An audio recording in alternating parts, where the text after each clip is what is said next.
Yeah, great opportunity. I think every week in our league, there's great opportunities because you're playing against the best teams in the country, and they have, you know, they're the mark everyone strives for. With national championships and undefeated, ranked number one. Coach Polasek, has come in, won the championship. It's done a great job, and they have built a program on consistency, great fundamentals. They don't make mistakes.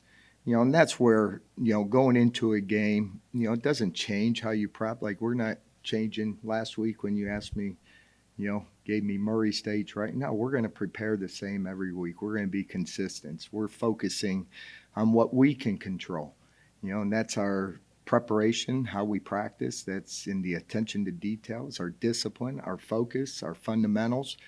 And if we can do those things, then we're showing tremendous growth, which I think we have over the last 4 weeks. We went through a little bit of a fire, and that fire kind of brings you together. And I think our players realize, what it takes. It's the process. Don't look at the end result. Look at what gave you the results. And, that's what we're going to continue to preach about.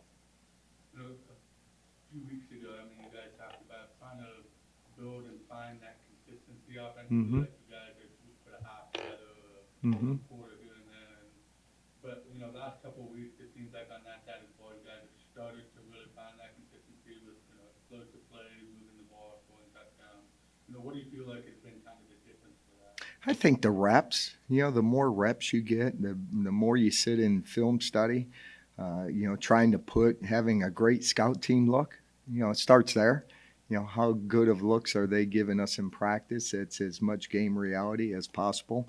And I think our scouts have done a great job in those areas, both in three areas: special teams, defense, and offense. And our guys just, maturing and understanding. It was 3 weeks ago I said the greatest skill we could give someone is the skill of figuring it out. And I think our young men are figuring it out. And you get to November 1st, which is Saturday, you got to continue to trend. You got to be playing your best football. And, we have an opportunity to go. We haven't played North Dakota State. It feels like forever. I think the last time we met, we went. That was a hard decision. You guys probably don't remember the last time we went to North Dakota State, but at halftime, we made a decision. And the decision was to bench our quarterback and start a guy named Mitch Davidson. And, that's what I remember, and where the program went when Mitch took over that game. And, so again, we haven't played them. We've watched them. And again, you watch them on tape, when they want to flex their muscles, you know what you're going to get. They don't make mistakes. They wait for you to make mistakes, and then they just pounce on you. And, so for us, it's what we preach every week. Ball security is going to be critical. I mean, you can't go into the Fargo Dome and turn over, because they take those turnovers in every game you see and turn them into touchdowns. Every game. And that's what makes them, the team that they are, and they're well coached. And so, it's a great challenge for our young men. But again, focusing on what we need to do. Right? We can't control officials. We can't control the environment we're going to go play in. What we can focus on is trying to execute and be running on all cylinders. And I think we learned through some tough times. You learn, at South Dakota State, if you don't put four quarters together, you're going to lose a football game. You're not ready to play at North Dakota, guess what? They'll run you out of the building. And, you go to Michigan State, you make mistakes, critical mistakes there before half where you have an opportunity. And against good football teams, those are the things you cannot do. And I think we've learned, we've come together, and I'm always excited to see from practice to the game, and we still got 3 days of practice to get this team ready to play in a hostile environment against the best team in the country. What makes it so difficult to play there? I mean, just, they got a lot of tradition. They got a lot of tradition. Their fan base, the decimals, they know how to. It's different than any place you play at, because I think they know to get that loudness. I think there's a decimal rating. I don't know if they give them free beer or not if they hit a certain decimal, but it gets loud. But again, we can't control that. We just got to have a plan. And right now, putting a great plan together defensively, offensively, and special teams to be able to go in that type of environment and be able to execute.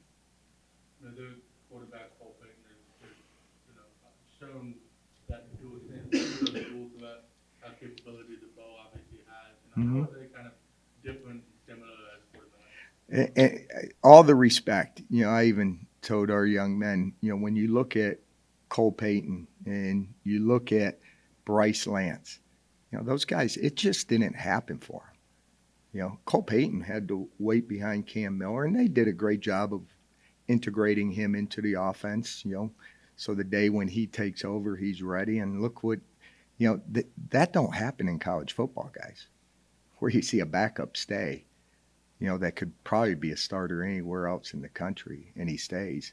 Or Bryce Lance, where in Young, I don't think caught a ball, last year was his breakout year. So, those guys are true playmakers, and they definitely have earned it. They earned it through reps and practice, and then when they got their opportunity, they made the most of it. Cole Payton, Bo, they're you can look at stats, maybe throwing, running. Cole is big, 6'3", 240. When he takes off, he's fast, he's strong. He can make great throws downfield. He has a great offensive line. They play with a lot of tight ends, and they have great receivers and a very strong running back room. So, again, it's what surrounds those guys, but I think he's the best in the FCS. Right now playing at such a high level. Their third down, their red zone, everything they do. And that comes through their preparation. So they do a great job coaching and preparing those guys to play at the highest level. Not to go on a limb here, but obviously to take the crowd out would be getting off. Yeah, I don't know if you could take the crowd out, but you got to play good football. And, when you watch the games, I watched the South Dakota game, and it's 35-0 first half. And South Dakota's a good football team. Has won games this year and was ranked. And if you're not ready, they'll run you out of the Fargo Dome. And watching that game, you see that. So, for us, do we want to play a 4-quarter football game? Yeah, we preach that every week. Do we want to play 60-plus minutes of complimentary football? Yes, we do. And that doesn't change no matter who we're playing. You talked about how you didn't feel like, this team is necessarily reached its ceiling yet. It's not necessarily played to its full potential. Is this like the perfect opportunity for you guys to kind of put all the pieces together at the right time and make that? Yeah, I think everyone's trying to be playing their best football as you go into November. I don't think our team has played. I think the ceiling's higher and where we can go as a football team. And each week you want to see that improvement. You want to see that growth. And we need a big jump, from this past Saturday to this next Saturday. I need to see a jump today on a Tuesday practice. And, when I go watch film, I want to see us better this Tuesday than we were last Tuesday. So, yeah, we want to continue. And we tell them, I don't think we've played our best. You turn on film, there's still mistakes that we're making that we got to clean up, that we're not quite there yet.